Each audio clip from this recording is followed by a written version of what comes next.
అందరికీ నమస్కారం. నేను Sunitha. Welcome to my kitchen food book. అందరూ ఎలా ఉన్నారు? కార్తీక మాసం స్టార్ట్ అయింది కదా!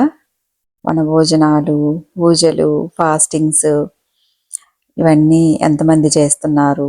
మీరందరూ ఎలా ఫాలో అవుతున్నారు అనేది కామెంట్ సెక్షన్‌లో తెలియజేయండి. నేనైతే ఇక్కడ మార్నింగ్ ఇంకా లెగవంగాల్నే మనకి కార్తీక మాసం అంటే ఎర్లీ మార్నింగ్ లెగవటం ఇంకా 4:30కి అట్లా లేస్తే గానీ టైం సరిపోదు కదా! నేను కూడా ఇక్కడ యాజ్ యూజువల్ ఇంకా 4:30కి లేసి ఫ్రెష్ అప్ అయ్యి హౌస్ క్లీన్ చేసుకుని ముందైతే దేవుడికి నైవేద్యం పెట్టడం కోసం కొంచెం పాలైతే స్టవ్ మీద పెట్టేశాను. ఇవి కాగేలోపు ఇక్కడ పూజకి రెడీ చేసుకుంటున్నాను. ఈ సంవత్సరం అయితే కార్తీక మాసం ఈ మంత్ అంతా ఫుల్గా ఒక పూట భోజనం అట్లాగే ఉల్లి వెల్లుల్లి లేకుండా ప్రిపేర్ చేసుకోవటం. నార్మల్గా అయితే ప్రతి సంవత్సరం ఒక్కోసారి ఉంటాము ఎవ్రీ మంత్, ఒక్కోసారి ఏమో ఓన్లీ సోమవారాలు ఏకాదశి అలా చేస్తూ ఉంటాము. కానీ ఈసారి మేము అందరం చేస్తున్నాం అన్నమాట. ఇంకా మా అమ్మాయి కూడా తను కూడా ఉంటానంది. సరేనని ఇంకా అందరం ఒక పూట భోజనం పెట్టేసుకున్నాం. ఎప్పుడు ఉల్లి వెల్లుల్లి లేకుండా అయితే చేయలేదు, నార్మల్గానే తినేస్తూ ఉంటాం. ఈసారి చూద్దాం అసలు ఎందుకు చేయలేము, చేసుకోగలం కదా అన్నట్లు స్టార్ట్ చేసుకున్నాను. చాలా రెసిపీస్ షార్ట్స్లో పోస్ట్ చేస్తున్నాను. అంటే లాంగ్ వీడియోస్ పెట్టడానికి అంత కంటెంట్ అయితే ఉండదు కదా. డైలీ ఫాస్టింగ్స్ అంటే ఫుడ్ కూడా తక్కువ ప్రిపేర్ చేస్తూ ఉంటాము. ఒక పూట భోజనం అంత రెసిపీస్ రావు. సరే అందుకోసం అని చెప్పేసి లాంగ్ వీడియోస్ అయితే పోస్ట్ చేయట్లేదు. ఫస్ట్ ఆఫ్ ఆల్ అందరికీ సారీ. ఈ వీడియో కూడా చాలా రోజులైంది రికార్డ్ చేసి, ఎడిటింగ్ చేయడం కుదరక, అలాగే మా అమ్మాయికి ల్యాప్టాప్ అవసరమయ్యి స్కూల్కి వీడియోస్ ల్యాప్టాప్లో పెట్టేయడం వల్ల అలా కూడా అవ్వలేదన్నమాట. సరే అలా అయినా సరే ఇంకా పెట్టేద్దాం ఒక వీడియో అని చెప్పేసి ఇప్పుడు ఇంకా వాయిస్ అది చెప్పేసి పోస్ట్ చేద్దామని రెడీ చేసుకుంటున్నాను. ఇక్కడైతే ఇంకా మార్నింగ్ అన్నమాట. మార్నింగ్ పూజ అంతా అయిపోయి ఇక్కడ బాల్కనీలో పెట్టుకుంటున్నాను. మెయిన్ డోర్ దగ్గర ముగ్గు వేసుకోవటం, దీపాలు పెట్టడం అవన్నీ ఇక్కడ కుదరవు అన్నమాట, ఒప్పుకోరు. సరే జస్ట్ ఒక దీపమైనా బాల్కనీలో పెట్టేద్దామని పూజ ఫినిష్ చేసుకొని ఇంకా ఒక దీపం అలా బాల్కనీలో పెట్టేసేసుకున్నాను. అంతకుముందు తులసి కోట అలా ఉండేది. సీజన్ చేంజ్ అయ్యేటప్పుడు తులసి మొక్క మనకి నిలవదు, ఒక్కోసారి అట్లా ప్రాబ్లం అవుతుంది, బట్టలు ఆరేసుకోవడం అదంతా అని చెప్పేసి ఈ సంవత్సరం ఇంకా తీసుకొచ్చుకోలేదు. ఇంకా మన సాటిస్ఫాక్షన్ కోసం అన్నట్లు అలా నేను చిన్న లాంతర్ ఉంటే అది లాస్ట్ టైం ఐకియాలో తీసుకొచ్చాను అనమాట. సరే అని చెప్పేసి అలా పెట్టేసుకున్నాను అంతే. ఇక్కడైతే ఇంకా మా అమ్మాయి కూడా ఫాస్టింగ్ చేస్తుంది కదా, అయితే మొత్తం తను స్కేటింగ్ అదంతా ఉంటుంది కాబట్టి జస్ట్ కొంచెం ఫ్రూట్స్, కీరాలు, కొంచెం పెరుగు అలా కలిపి అలా ఇచ్చేస్తున్నాను. నేను కూడా అంటే ఫాస్టింగ్ అంటే ఫుల్ మొత్తం ఇంకా మనం ఏం తినకుండా మార్నింగ్ నుంచి ఈవినింగ్ వరకు అలా అయితే చేయట్లేదు. మా హస్బెండ్ ఒక్కరే అలా ఉంటారు, తన ఆఫీస్కి వెళ్తారు కాబట్టి ఈవినింగ్ నేను కొంచెం ఏదో ఒకటి తీసుకుంటూ ఉంటాను, ఫ్రూట్స్ అట్లా. ఇక్కడ కొంచెం డ్రై ఫ్రూట్స్ అవి నానబెట్టేసుకొని మిల్క్లో కలుపుకుంటున్నాను. ఇంకా మార్నింగ్ నుంచి ఈవినింగ్ వరకు అంటే మనకైతే ఏ ఒకటి పనులు ఉంటానే ఉంటాయి కదా.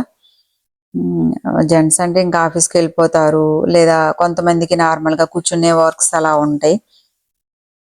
అలా అయితే ఓకే, కానీ మనకి లేచిన దగ్గర నుంచి క్లీనింగ్ కానీ ఇంకా ప్రతి పని మనమే చేసుకోవాలి, ఒక్కోసారి ఓపిక కూడా సరిపోదు. సరే నేనైతే కొంచెం అలా మిల్క్ షేక్ అట్లా ప్రిపేర్ చేసేసుకొని తాగాను. అంటే ఆకలిని బట్టి అంతే. ఆకలి అయితే ఏదో ఒకటి తీసుకోవడం, ఫ్రూట్ అట్లా, లేదంటే ఈవినింగ్ వరకు ఉండటం, ఈవినింగ్ ఫుడ్ ప్రిపేర్ చేసుకొని ఈవినింగ్ తినేయటం అంతే.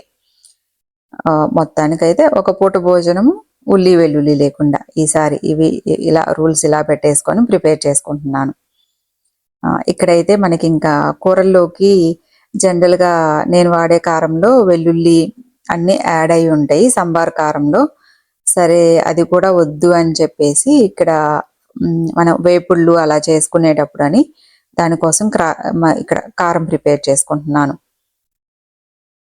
ఇక్కడ వేరుశనగపప్పు, నువ్వులు, కొబ్బరి వీటన్నిటితోటి ఈ మంత్ ఈ కార్తీక మాసంలో వాడుకోవడం కోసం అని చెప్పేసి ప్రిపేర్ చేసుకుంటున్నాను. ఎవరన్నా ఇంట్రెస్ట్ ఉన్న వాళ్ళైతే చూడండి.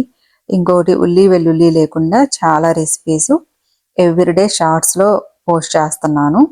ఎవరన్నా ఇంట్రెస్ట్ ఉండి అలా ప్రిపేర్ చేసుకోవాలి అనుకుంటే ఒకసారి చెక్ చేయండి. ఇక్కడైతే నేను ఒక హాఫ్ కప్పు వేరుశనగపప్పు తీసుకొని వేయించుకొని, అలాగే నువ్వులు కూడా సమానంగా హాఫ్ కప్పు తీసుకొని వేయించుకుంటున్నాను. ఈ కారం అయితే టేస్ట్ చాలా బాగుంది. ఫ్రై ఐటమ్స్లో మనకి వేరుశనగపప్పు, నువ్వులు ఇవన్నీ మామూలుగా మనం రెగ్యులర్గా అయితే తీసుకోం కదా, ఇట్లా మనం వేపుళ్ళు చేసుకున్నప్పుడు అలా యూస్ చేసుకుంటే బాగుంటుంది. టేస్ట్ కూడా చాలా బాగుంది. జనరల్గా మనం కొబ్బరి కారం, వెల్లుల్లి కారం అలా వాడుకుంటూ ఉంటాం కదా, చాలా మంది ఈ మంత్ తినకపోవచ్చు వెల్లుల్లి అట్లా. సరే, అందుకోసం నేను కూడా వాడట్లేదు కాబట్టి ప్రిపేర్ చేసుకుంటున్నాను. ఇక్కడ మిక్సీ జార్లో కొబ్బరి, ఒక కొబ్బరికాయ ఎండబెట్టి మనకి ఉంటుంది కదా, లాస్ట్ మన శ్రావణ మాసంలో కానీ ఇట్లా చాలా మందికి ఉండే ఉంటుంది ఎండు కొబ్బరి అన్నమాట. ఒక కొబ్బరికాయ బాగా ఎండింది అనమాట, అది ఎండబెట్టిన కొబ్బరి.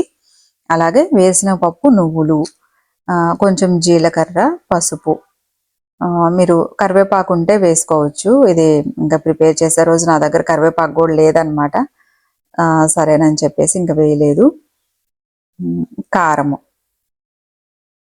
కారం కూడా చాలా తక్కువ వేసే ప్రిపేర్ చేస్తున్నాను. మనకి ఫాస్టింగ్స్ చేసేటప్పుడు అంత స్పైసీగా తిన్నా కూడా కడుపులో మంట అలా ఉంటుంది. ఎక్కువ స్పైసీ కాకుండా నార్మల్ ఫుడ్ ప్రిపేర్ చేసుకొని, అవి ఇంకా ఎలా ప్రిపేర్ చేసుకున్నా మనకు నచ్చిన విధంగా స్పైసీ లేకుండా కొంచెం నార్మల్గా ప్రిపేర్ చేసుకొని తింటే మంచిదని, అందుకోసం అని చెప్పి కారం కూడా ఇంత క్వాంటిటీకి నేను వేరుశనగపప్పు, కొబ్బరి వీటన్నిటికీ జస్ట్ ఒక 2-3 స్పూన్లు మాత్రమే యాడ్ చేసుకున్నాను అంతే. కొంచెం కారం కూడా ఇది స్పైసీగానే ఉంది, ఈ మాత్రం సరిపోతుంది. కొబ్బరి పప్పులు ఇవన్నీ ఎక్కువ ఉంటేనే బాగుంటుంది. కర్రీ చేసుకునేటప్పుడు మనకి టేస్ట్ కూడా చాలా బాగుంటుంది. సేమ్ మనం వెల్లుల్లి ఇవన్నీ వేసుకుంటాం కదా, ఇక్కడ వెల్లుల్లి ఒక్కటి వేయలేదు. కరివేపాకు వేసుకున్నా కూడా బాగుంటుంది, ఇంకా కరివేపాకు లేదని చెప్పేసి వేయలేదన్నమాట. ఇవన్నీ ఒకసారి బాగా మెత్తగా పౌడర్ లాగా, కొంచెం అంటే బాగా మెత్తగా కాకుండా కొంచెం మనం కచ్చాపచ్చాగా పట్టుకున్నట్లు పట్టుకుంటే కర్రీస్ చేసుకునేటప్పుడు ఫ్రైస్లో అట్లా కొంచెం ఆయిల్ అది ఎక్కువైనా కూడా మనం ఈ కారం వాడుకున్నప్పుడు ఆ పప్పులు, కొబ్బరి ఇవన్నీ కొంచెం ఆయిల్ని పీల్చుకుంటాయి. తినేటప్పుడు మనకి మరీ ఎక్కువ ఆయిల్గా లేకుండా కూడా ఉంటుంది. ఇది కారం కొంచెం మనం ఎక్కువ కారం వేసుకున్నా కూడా ఏమీ నష్టమేం లేదు, ఎందుకంటే మంట అనేది ఉండదు. తక్కువ కారంతో చేసుకుంటున్నాము. కర్రీ కూడా మనకి కొంచెం గ్రేవీ లాగా ఫ్రైస్ అయినా అట్లా కలుపుకోవటానికి అవి బాగుంటాయి కదా ఇలా ప్రిపేర్ చేసుకుంటే. ఈ మంత్ అంతా అయితే ఇంకా ఈ కారంతోనే కర్రీస్ ప్రిపేర్ చేసుకుందామని ప్రిపేర్ చేసుకుంటున్నాను. ఇంకా వేరే వెల్లుల్లి అవి వేసిన కారాలు అయితే ఉన్నాయి, సంబార్ కారము, వెల్లుల్లి కారం ఇట్లా అంటాం కదా. లాస్ట్ టైం ఇండియా నుండి తెచ్చుకుంటే అయిపోయినాయి, మళ్ళీ ప్రిపేర్ చేసుకున్నాను. ఈ మంత్ కోసం మాత్రం ఈ కార్తీక మాసం అంతా ఆల్మోస్ట్ మనకి 15 డేస్ అయిపోతున్నాయి కదా. ఈ వీడియో ఎప్పుడో తీశాను నేను, అసలు పోస్ట్ చేద్దామంటే అవ్వట్లేదు, ఇంకా ఉపవాసం ఉండి ఇంకోటి ది ల్యాప్టాప్ అవైలబిలిటీ లేక అట్లాగా కొంచెం లేట్ అయింది. ఇదిగో చూడండి, కారం చూడటానికి కూడా మనకి ఎంత కలర్ఫుల్గా కనిపిస్తుందో. టేస్ట్ కూడా అయితే చాలా బాగుంది. వేపుళ్ళలో వాడుకోవచ్చు, ఫ్రైస్ చేసుకున్నప్పుడు ఏ ఫ్రైలోకైనా ఇట్లా మనం యాడ్ చేసుకోవచ్చు. నువ్వులు మనకి చాలా మంచిది కదా, ఇట్లా వాడుకోవచ్చు. ఎవరన్నా ఇష్టమైతే ట్రై చేసి చూడండి ఒకసారి. సరే, ఇంకా అది మధ్యాహ్నం పూట అలా ప్రిపేర్ చేశాను అనమాట ఫ్రీ టైంలో.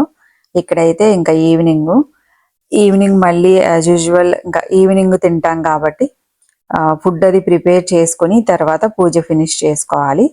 ఇక్కడ ఈవినింగ్ ఫుడ్ కోసం అని చెప్పేసి ఇంకా ఫ్రెష్ అప్ అయ్యి వచ్చి, నేను ఈవినింగ్ ఏ ఫుడ్ అయితే ప్రిపేర్ చేస్తున్నానో ఇంక అందులో ఉల్లి వెల్లుల్లి ఇవన్నీ ఏమి ఉండట్లేదుగా, సో దీన్నే నేను దేవుడికి నైవేద్యంగా కూడా పెట్టేసుకుంటాను డైలీ. ఇంకా స్నానం అది చేసి వచ్చి స్టార్ట్ చేస్తున్నాను అనమాట. కొంచెం 4కి అలా స్టార్ట్ చేస్తే వంట ఫినిష్ అయిన తర్వాత పూజ చేసుకొని తర్వాత ఇంకా 6 తర్వాత అలా తినటము. ఇక్కడైతే ఈరోజు ఇంకా బీట్రూట్ చట్నీ అంటే సింపుల్గానే డైలీ ఒక్కొక్క రెసిపీ నేను ప్రిపేర్ చేశాను, షార్ట్స్లో అప్లోడ్ చేశాను. ఒకసారి ఇంట్రెస్ట్ ఉంటే చెక్ చేసుకోండి ఎవరైనా. చిన్న వీడియోస్ 1 minute వీడియోస్ కొంతమంది ఇంట్రెస్ట్గా చూస్తూ ఉంటారు కదా, కావాలంటే ఒకసారి చెక్ చేయండి. ఎవరైనా ఫాస్టింగ్ ఉండేవాళ్ళు, ఉల్లి వెల్లుల్లి లేకుండా తినాలి అనుకున్న వాళ్ళు చెక్ చేయండి. చాలా సింపుల్ రెసిపీస్, ఈజీగా ప్రిపేర్ చేసుకునేటట్లుగా పెట్టాను, ఒకసారి చెక్ చేయండి. ఇక్కడైతే బీట్రూట్ తీసుకున్నాను, ఒకటే తీసుకున్నాను, పెద్దగా ఉంది. ఇది మనం కొంచెం కట్ చేయడానికి కూడా కొంచెం గట్టిగా ఉందన్నమాట. సరే పెద్ద పెద్ద పీసెస్ కట్ చేసి దీంట్లో చాపర్లో వేసేసి చేస్తున్నాను. కొంచెం వేగటానికి కూడా మనకి ఈజీగా ఫాస్ట్గా వేయించుకోవచ్చు అని చెప్పేసి జస్ట్ ఒక 2-3 సార్లు తిప్పామంటే బాగా చిన్న చిన్న పీసెస్ అయిపోతాయి. ఈరోజు అయితే ఇంకా టిఫిన్ అన్నమాట, దోశ వేద్దామని చెప్పేసి దోశలోకి ఈ చట్నీ. ఈ చట్నీ చాలా బాగుంటుంది. అలాగే దోశ కూడా మనం అప్పటికప్పుడు అలా పిండి వేసుకొని దేవుడికి నైవేద్యంగా పెట్టుకోవచ్చు. ఇష్టమైన వాళ్ళు ఇలా ఫాస్టింగ్ ఉండేటప్పుడు తక్కువ ఫుడ్ తినాలి అని అనుకుంటారు కదా, అలాంటి వాళ్ళు కూడా ఈ విధంగా ప్రిపేర్ చేసుకొని తినొచ్చు. ఇక్కడైతే ఇంకా బీట్రూట్ని జస్ట్ మనం ఒక 2-3 సార్లు తిప్పటం అంతే, ఎందుకంటే మళ్ళీ వేయించుకుంటాం కదా. పెద్ద పెద్ద పీసెస్ అయితే వేగటానికి అది మనకి టైం పడుతుందని చెప్పేసి అట్లా చేశాను. కావాలంటే మీరు చిన్న చిన్న ముక్కలు కట్ చేసుకొని వేయించేసుకోవచ్చు. ఇక్కడైతే స్టవ్ పై ఇంకా బాండి పెట్టేసుకొని ఆయిల్ వేసుకొని కొంచెం పచ్చిశనగపప్పు, మినప్పప్పు వేసుకుంటున్నాను అనమాట. కొంచెం బీట్రూట్ చట్నీ మనం ఏదైనా చట్నీలు ఇలా చేసుకునేటప్పుడు కొంచెం పప్పుల్లాగా ఇలా వేసుకుంటే చాలా మంది బీట్రూట్ అంత ఇష్టంగా కూడా తినరు కదా, కొంచెం ఇలా టేస్టీగా ఇలా చేసుకోవచ్చు. ఒక్కటే తీసుకున్నాను బీట్రూట్, దానికి ఒక 2 స్పూన్ల పచ్చిశనగపప్పు, 1 స్పూను మినపప్పు వేసుకున్నాను. అవి ఒకసారి బాగా వేయించుకొని ఇందులో మీరు జీలకర్ర ఇవన్నీ కూడా వేసుకోవచ్చు. జీలకర్ర వేసుకోవచ్చు, కొంచెం కావాలంటే 1 స్పూన్ ధనియాలు అట్లా వేసుకోవచ్చు. ఇంకా పచ్చిమిర్చి వేసుకొని పచ్చిమిర్చి కూడా వేగిన తర్వాత మనం ఇందాక చాపర్ చేసుకున్నాం కదా బీట్రూట్ వేసేసుకోవటమే. ఇలా చిన్న ముక్కలుగా చేసుకుంటే ఏంటంటే మనకి కొంచెం ఫాస్ట్గా వేగుతాయి. పెద్ద పెద్దగా చేసుకుంటే ఇంకా టైం కూడా మనకి ఎక్కువ టైం పడుతుంది కదా.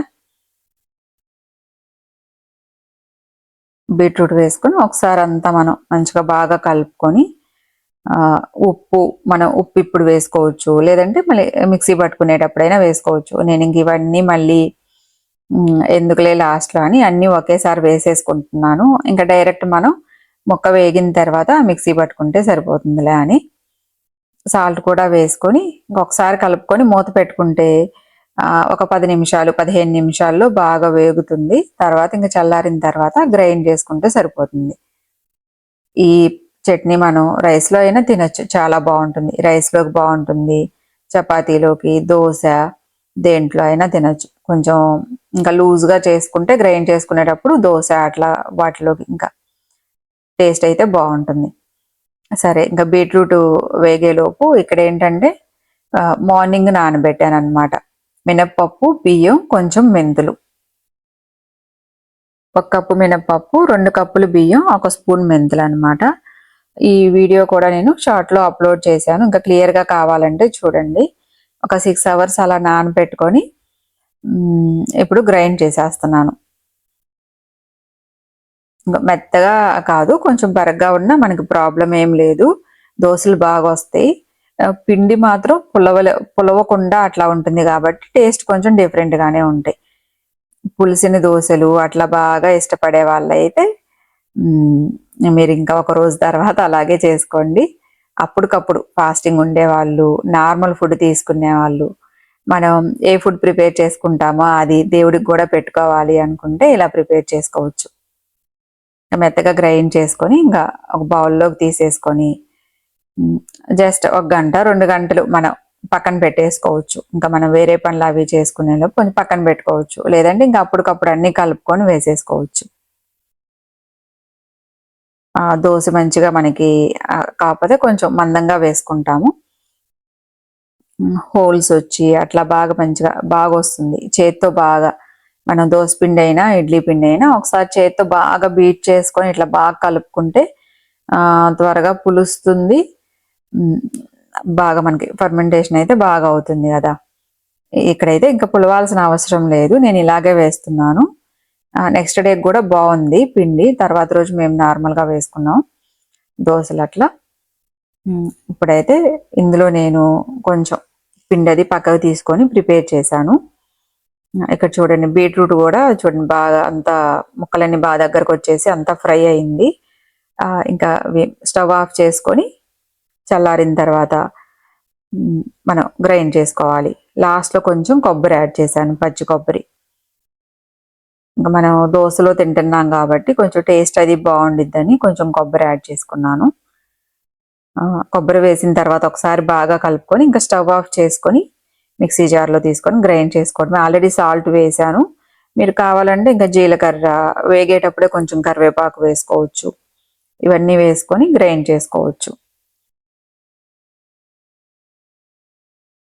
ఒకసారి మెత్తగా గ్రైండ్ చేసుకొని తాలింపు పెట్టుకోవచ్చు. కానీ నేనైతే ఇక్కడ తాలింపు అలా ఏం పెట్టలేదు, ఆల్రెడీ మనం ఆయిల్లోనే అంతా వేయించాం కదా. ఫాస్టింగ్స్ ఉండేటప్పుడు ఎంత మనం తక్కువ ఆయిల్ తీసుకుంటే అంత మంచిది. గ్యాస్ ప్రాబ్లమ్స్ వస్తాయి చాలా మందికి. ఫుడ్ ఎలా అంటే అలా తీసుకుంటే, అంటే 1 టైం తినేవాళ్ళు స్పైసీ ఫుడ్ ఇలా తీసుకుంటే మనకి హెల్త్ ఇష్యూస్ వస్తాయి కదా. మనకి ఇప్పుడు సీజన్ చేంజ్ అవుతుంది కాబట్టి ఈ వింటర్ సీజన్లో వీలైనంత వరకు మనం ఫుడ్ నార్మల్ ఫుడ్ తీసుకుంటేనే బాగుంటుంది. డైజెస్టివ్ సిస్టమ్ కానీ హెల్త్ పరంగా ఏమైనా హెల్త్ ఇష్యూస్ రాకుండా ఉండాలంటే. కార్తీక మాసం అంటే మనకి ఇదే కదా, ఇంకా సీజన్ చేంజ్ అవ్వటము, హెల్త్ ఇష్యూస్ లేకుండా ఉండటము, వీటన్నిటి గురించే కదా ఫాస్టింగ్స్ ఇలా పెడుతూ ఉంటారు. సరే ఇక్కడైతే ఇంకా పచ్చడి రెడీ అయింది, తాలింపు పెట్టట్లేదు, ఇంకా అలాగే తినేస్తాం.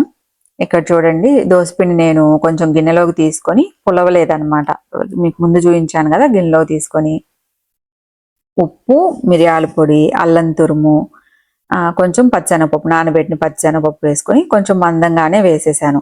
మీరు కావాలంటే కొత్తిమీర, జీలకర్ర ఇవన్నీ వేసుకోండి. చూడండి ఇదిగో ఈ విధంగా దోశ వేసేటప్పుడు మీరు నార్మల్ బబుల్స్ వస్తాయి, అట్లా బాగుంటుంది మందంగా. టేస్ట్ మాత్రం పులవలేదు కాబట్టి టేస్ట్ మీకు కొంచెం చప్పగా ఉన్నట్లు అలా అనిపిస్తూ ఉంటుంది. ఇంక ఇవి దేవుడికి పెట్టేయచ్చు. నేనైతే ఇంకా దేవుడికి పెట్టేసేసుకొని ఇదే మేము ఫుడ్గా తీసేసుకున్నాం. సరే ఇక్కడైతే ఇంకా వంటంతా ఫినిష్ చేసి పక్కన పెట్టేసుకొని ఇంకా ఈవినింగ్ మళ్ళీ పూజ చేసుకుంటాం కదా. ఈ కార్తీక మాసం అంతా 2 పూట్ల పూజ అయితే ఉంటుంది. మొత్తం పూజ అంతా ఫినిష్ చేసుకొని మళ్ళీ బాల్కనీలో కొంచెం దీపం అయితే ఒకటి పెట్టేసుకున్నా. ఇంకా తులసి కోట ఇవన్నీ ఏం లేవు కాబట్టి సరే నార్మల్గానే ఇంకా 2 దీపాలు అటు ఇటు పెట్టేదానికన్నా ఒకటి పెట్టుకుంటే బాగుంటుందిలే అని బాల్కనీలో కూడా పెట్టేసుకొని ఇంకా పూజ ఫినిష్ చేసుకొని ఇంకా నైట్ డిన్నర్ చేసేసుకోవటమే. ఈరోజు వీడియో అయితే ఇదేనండి. చాలా రోజుల తర్వాత వీడియో పోస్ట్ చేస్తున్నాను. అందరికీ సారీ. అందరికీ వీడియో నచ్చిద్దని అనుకుంటున్నాను. Thank you so much. మళ్ళీ నెక్స్ట్ వీడియోలో కలుద్దాం. Thank you friends. బాయ్.